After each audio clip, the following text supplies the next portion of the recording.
The 20-bed inflatable hospital being set up by Médecins Sans Frontières in Aragat, northwest of Kathmandu, will admit its first patients within the next couple of days. Derrière moi, nous avons le bloc opératoire. C'est la première tente gonflable que vous voyez là-bas. Et la tente suivante, c'est l'obstétrique, la maternité.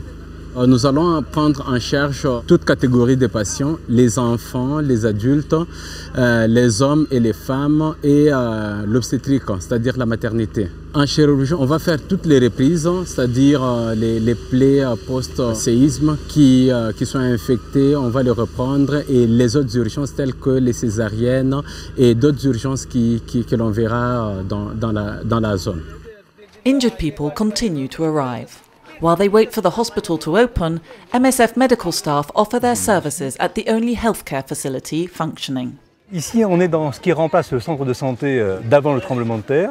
Donc ça correspond donc à une offre de soins pour les 10 000 habitants du village et en même temps pour les 40 000 habitants qui sont autour dans les petits villages un peu inaccessibles de ce qu'on appelle la zone de santé d'ici.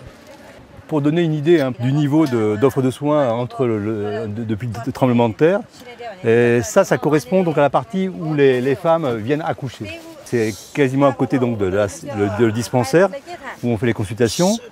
Donc la femme qui est dirons-nous en travail se met là. Et la seule intimité, c'est ces trois rideaux là. Hier, donc, il y a eu une dame qui était là, et qui a mis plus de 3 heures à coucher. Il y avait plein de monde autour, donc c'était assez particulier comme ambiance. Et ça s'est bien passé finalement, c'était un garçon. The emergency earthquake casualty phase is over.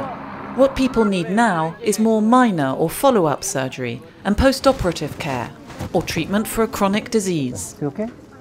Ici, c'est un monsieur qui est arrivé il y a à peu près 4 heures, avec une sorte d'insuffisance respiratoire aiguë. C'est un monsieur qui présente une pathologie cardiaque importante, ce qu'on appelle une insuffisance cardiaque chronique, et qui est depuis quelques jours en rupture de traitement.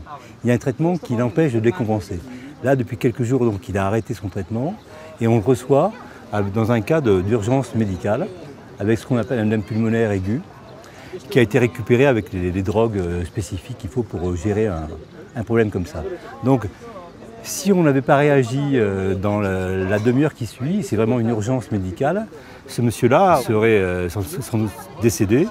Donc ça nous conforte un peu dans l'idée qu'il faut vraiment une structure secondaire pour prendre ce type de cas en charge.